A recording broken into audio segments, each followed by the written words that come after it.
Hello everyone, it's Lindsay and today is Tip Tuesday. I'm getting it up a little late today, but we're gonna get there. I am still working on spotlighting different products for Bible journaling, and this week we are gonna look at watercolor pencils. Last week we looked at gelatos. If you missed that video, be sure to check it out. I'll have it linked down below for you guys, or maybe in the top right hand corner card for gelatos last week. But this week we're gonna talk watercolor pencils. What I have here is a set from Adorn It and then a set from Derwent Inktense pencils. Now, technically, according to the Derwent website, Inktense pencils are not watercolor pencils. Derwent does make watercolor pencils, but there is a difference between watercolor pencils and Inktense pencils. I'll talk about that as we test them out here in a minute, but I decided to go ahead and lump them together because a lot of people in the Bible journaling community consider them to be watercolor pencils and use them like watercolor pencils. And so we're gonna work on them together.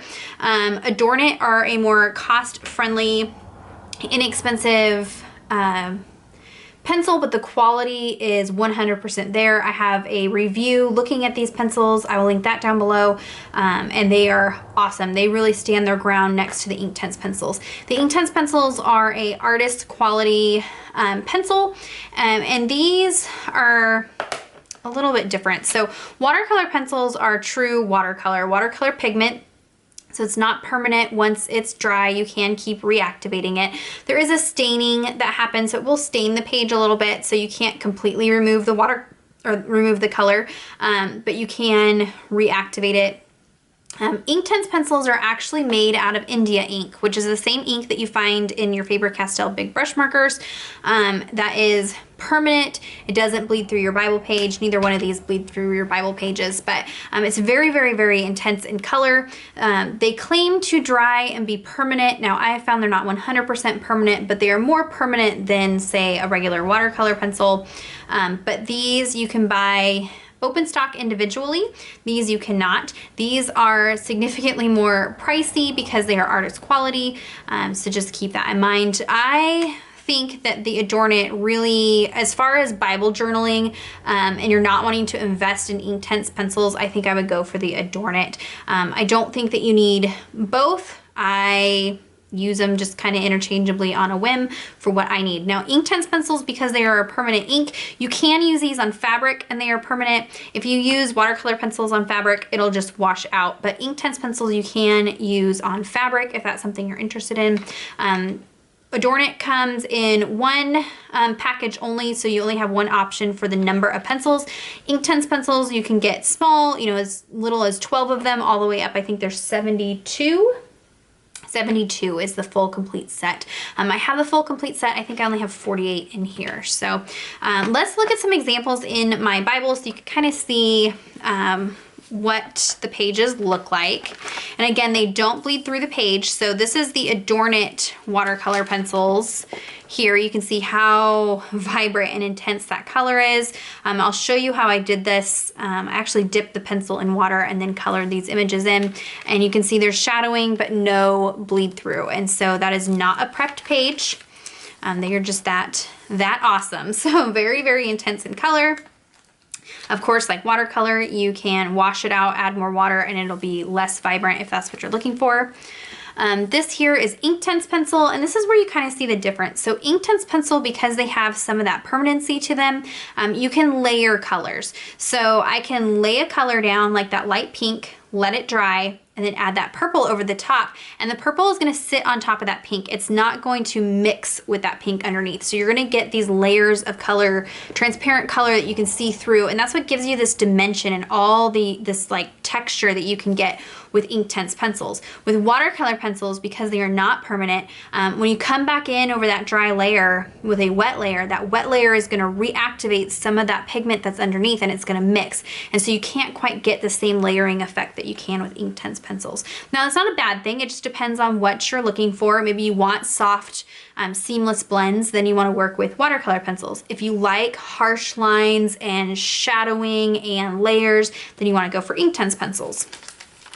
This one here is done with the Adorn It pencils. I do have a process video for this one, and I think there's a process video for the cactus one as well. I will link those down below.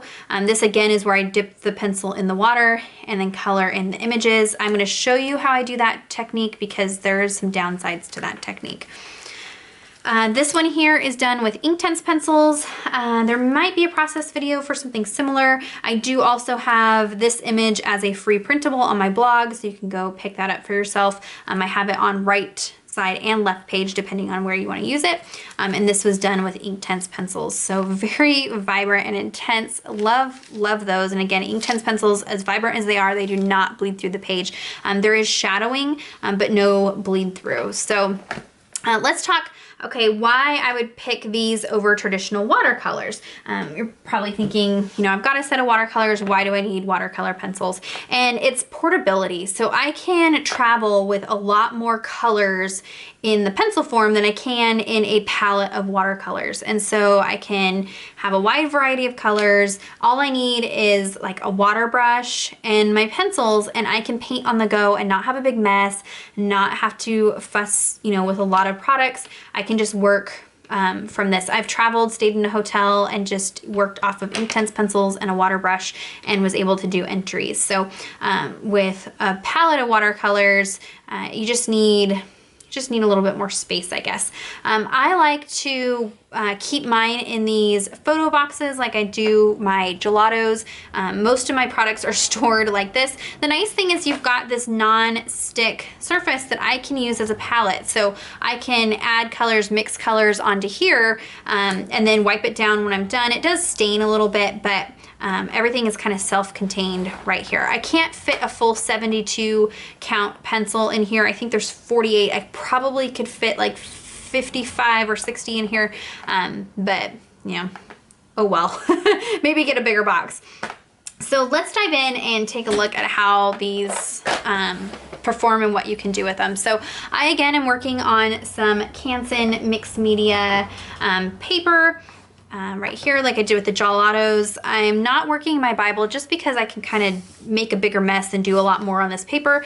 It behaves kind of similar to Bible paper, but not 100%, and I'll kind of mention things as we go along, how things are different. I did go ahead and stamp down little images to color in. If you're curious, this is from the God's Flock stamp set from By the Well for God. It was a part of one of their devotional kits. I will link that down below, so you can check that out. But let's kind of talk about different ways to use these. So I have a green and a blue from the Inktense and a green and a blue from the Adorn It pencils, and we can kind of look. Now I didn't add gesso this time. You don't have to prep a page to work with these. They don't bleed through. There's some pluses and some minuses to working on gesso, and I'll talk about that. But probably the most common way to use these is to just color with them like a pencil and then activate them. So one nice thing about having a pencil form as opposed to a palette of watercolors is you can get into some really fine detail areas, be really precise about where you color and how much color you lay down, and have a little bit more control than you might working from a watercolor palette. So I always work with a light hand and build color. I don't go, you know, really scribbling in color because it's very hard to activate all of that and get rid of my pencil lines. And I'll show you what I mean here in a second. So this will be the Adorn It on this side. And then this will be Inktense. And Inktense are very vibrant. You do not have to lay down very much color at all. You don't have to be precise about where you're laying down color. You can just kind of scribble down some pigment, and then the real magic is when we activate it with water. So just be aware, you could color with these like regular color pencils, but if your Bible gets wet for some reason or even gets damp, all that color is going to activate, and then you're going to have a big, huge, wet mess. So you do want to go in and activate these colors once you've laid them down. So I have a water brush. You can fill these, you just take the lid off, fill it with water, and so the water is contained within the brush. These ones in particular, you just squeeze where it says push, and a little bit of water starts flowing out into the tip of the brush. Pentel aqua brushes, this is another style, very similar. You just squeeze it and the water will come out. Or you can use, you know, a regular wet paintbrush. I like to make sure that the brush is damp, but not just, you know, puddles of water. If you get too much water, it's hard to control how you're activating the pigment. So I'm just gonna give it a little squeeze, make sure that it is damp, and then I can go in and just kind of scrub lightly at that pigment and activate that pigment. Now, if you're working on gesso, it's easier to activate and get rid of the lines. So if I try to come in here, I am not gonna be able to fully dissolve that pigment. I mean, I can scrub and scrub and scrub, but I'm always gonna have that harsh line where I initially laid down color. So that's why I like to go in very light-handed. If you work on gesso, it's a lot easier to dissolve that pigment. However, I feel like you have a little bit less control on gesso because that pigment is moving a lot more free, and so it's just a little bit hard to manage. I don't like to work on gesso. I just work on regular pages. It doesn't bleed through, so there's no reason to have to work on gesso. And so Inktense pencils, same thing. You can see I can go in here and really activate that color and it turns into paint. I do feel like the Inktense, you're able to dissolve a lot easier than the Adornit pencils, but it really is not that big of a difference. While it's still wet, you can go in and blend colors. Another way to add color, and how I typically use these, is working from the tip of the pencil. So my brush is damp, and then I can just work the end of the pencil, picking up pigment until I have pigment on the brush, and then I can go in and add that pigment. You can see you can pick up quite a bit there. And then I don't have to worry about harsh lines if I'm working that way. And then while that green layer is wet, I can go in and blend those two colors together. On Inktense, it's a lot harder to blend. So this is still damp. It's not wet, but it's damp. It's already been long enough that I can't fully blend these colors. I'm gonna have a harsh line between these two colors. Which isn't bad if that's the look that you're going for. Just keep in mind, like if I was covering an entire background of my Bible page, Inktense are hard to do that with because you get, as you're coloring, your edges are gonna start to dry, and then when you come back into those edges, it's hard to keep all the edges wet, and so you're gonna have these harsh lines as you work on a big area. So if you're working on big backgrounds and big washes, then you probably wanna work with the Adornit pencils. Let's say this is damp. Let's say I wanted to come back in and add some more green. There's not enough green. So this is damp. And if I was to come in here and color with this green and add some more pigment, you can see just how intense it is when you're coloring on a wet surface. But it's much harder to blend that out. So if you go dry pencil onto wet paper, I can't blend that line out. So just keep that in mind. If you're gonna add more color to something, you probably wanna go ahead and pick up color from the end of the pencil and add in color that way. If you color onto wet page, you're gonna have harsh lines and you're gonna have a mess and you're gonna be frustrated. So it's easier to go in from the tip. Same thing over here. You know, I can go in, it looks really intense, but when I go to activate it, I'm gonna have that harsh line that just does not want to dissolve because I went in there while the paper was wet. Let's see. This one here is kind of a no-no, so you do it at your own risk. A lot of watercolor pencil companies say not to do this technique, but it's one of the fastest, easiest ways to color something in. So I like to dip the tip of my pencil into the water and then color with the pencil. Now the downside to that is if you get water where the pencil is, the pencil will, or the wood, will warp and crack, and you might actually have this entire pigment core might fall out. So when I do this, I'm sure to only stick the pigment part of the pencil, the colored part of the pencil, into the water and activate the pigment that way. So I just barely dip it into the water, just where the color is, and then I can go in and color in areas. Now, this dries very quickly, so let me show you. So it's wet, you get this really intense color, but then as you color and it dries, you're back to that dry pencil. So this works best for small areas. Those florals in my Bible were done with this technique. I just kept going back in, adding some water to my pencil, and then coloring in an area. You can see that the color payoff is very, very vibrant, very intense in color compared to doing some of the other methods. And then I just run this on my paper towel, make sure it's dry before I store it, and then you're good to go. You can do the same thing with the Inktense pencils. You just want to make sure that you do not get the wood wet. I'm only getting the pigment wet. And like I said, do at your own risk because I believe both of them say not to do this. But I'm a artistic rebel, and this just, I mean, you can see how quickly I can go in and color in these little areas with just paint, basically. It does make it much more opaque, so if you're working over the text in your Bible, you might actually cover the text, so just beware of that. You can see it does cloudy my stamp lines a little bit, so you do want to be careful that you color inside the lines of your stamping. Let's see, let's do some shading, and this is a technique that I saw from Tanya Hamilton, and it's a quick and easy way to add shading to an image. So the shading is actually going to be kind of backwards. We're going to add a shadow to the front of this bird, and so if I lay down color pretty heavily just along one edge of the bird, I'll show you how we can do some quick shading. So you don't need to fully color an image in with these pencils. You can be pretty loose and messy. So my brush is damp. I can go in and activate this color that's along the edge and then pull it out into the rest of the bird. And so the rest of the bird will be blue, but then I'll have this shadow that's created on the front of the bird.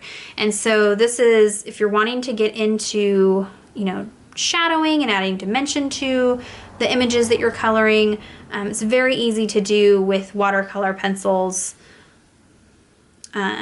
Just by how heavy and where you lay the color down. So now I have those birds have some shadowing in the front, and you can't really achieve that with regular watercolors. You'd have to go in and build up that color and layer that color and that kind of thing. So there is that. Now let's see. Let's talk about stencils, how you can use these with stencils. So let's go ahead, I'm gonna work down here a little bit. So I can take a stencil and I'm just gonna roughly color in some of these hearts. This is with the Adorn It, and then we'll come over here and use the Inktense pencils. I'm not fully coloring it in, I'm just kind of getting some pigment down in those shapes, not coloring too hard. And then I can take just a spray bottle full of water, and then I'm gonna spray this. And it's gonna activate that pigment, and that pigment's gonna touch that water and it's gonna wick away. So I have that heart shape is maintained, but then I have this really fun kind of blurred out effect. I could let this sit and air dry, and it's gonna continue to pull pigment away, and it's gonna intensify this kind of webbing effect that you see. If I hit it with my heat tool, it'll stop that and you'll have it just how it is. Now just keep in mind that it doesn't fully activate pigment, so there is still some dry pigment on there. So if your Bible was to get wet, it would reactivate that pigment. So just heads up on that. But it's kind of a fun way to use watercolor pencils with stencils. Let's see, you can also, let's say, add some water there, and then take a craft knife and then scrape off some pigment shavings into that water. There's some of that. Let's do some of the Adorn It as well. And so I'm just scraping that off into that little puddle of water. I'm gonna add a little bit more water. And those little shavings are gonna react with the water and just create this really fun speckled effect. So if you're wanting to add some texture to your background or some splatters without like splattering paint everywhere, this is kind of a fun technique that you can do with watercolor pencils. Now, you're probably thinking this looks like a hot mess, I'm just drawing my pencils. That's okay.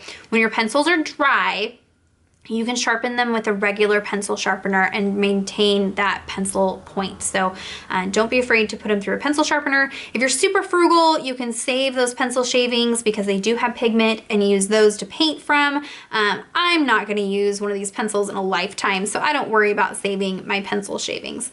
Now you can work with these like a regular watercolor on a palette. So if you have, maybe you wanna create your own custom colors or blend things together, you can do that. So what I am gonna do is I'm gonna work with a regular paintbrush here. I'm just gonna get a little bit of water. This is just a Bible map. You wanna work on something that's non-stick, some kind of non-stick palette. So I have a little puddle of clear water. And then I can take, I'm gonna work with the Adorn It pencils, but you can use either one. And I'm just gonna rub my pencil in that puddle of water, and that water is going to release pigment from my pencil. And so I can just keep doing that until that's as, you know, deep and intense as I want it. And then I could come in with another color and mix in another color, and so then I can create a custom blend of color. And if I mix this together, now I've got a custom greenish blue puddle of paint. Then I can go in and paint just like regular watercolor, add water to wash it out. So if you're looking for something like a traditional watercolor, you can do this by scribbling it out onto a mat. With regular watercolor pencils, if I let this dry, I could go back in and reactivate it with water, just like you would with dry watercolors. With Inktense pencils, you can't quite do that because they have that permanency factor to them, and they're a little bit harder to reactivate once they've dried, but you can do that. And I think that's about it for techniques. Oh, nope, let's do one more. I almost forgot. You can tint products like gesso and texture paste, just like I did with the gelatos. You can use the pigment from these pencils to tint products like this. So if I go ahead and put a little bit of this product, this is just clear gesso, out onto here, you can use a non-stick craft mat. And then again, using a craft knife or something like that, I'm gonna go ahead and shave off some pigment off these pencils. Now, Inktense pencils do also come in block form. They look kind of like a pastel or a chalk or something like that. They are the same pigment that's in here, it's just a different form. So however you think you're gonna use them best, if you think working from a block is gonna be better than a pencil, you can get them either way. I thought that I would get more use out of the pencils. That's why I went that route. Let me just get a palette knife. And so I have little flakes of pigment and I'm gonna mix it with that gesso. And so now I can tint gesso or texture paste, texture luxe, matte gel medium. I can tint it with either the watercolor pencils or the Inktense. The Inktense are gonna be just a little more intense in color.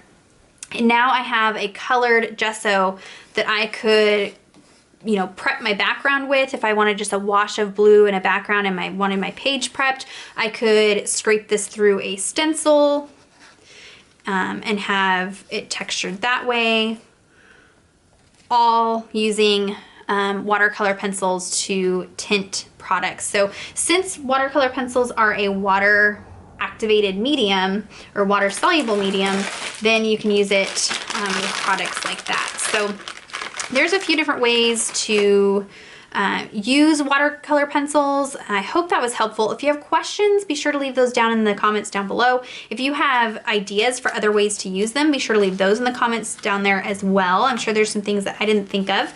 And be sure to subscribe to my channel if you're not already subscribed. I'm gonna be doing videos like this every week for the next few weeks, looking at some different products. I've got distress inks coming up, Neocolor 2s, watercolors, I'm sure some other things coming up, so stay tuned for that. And subscribe to my channel if you're not already subscribed. And until next time, thank you so much. Bye-bye.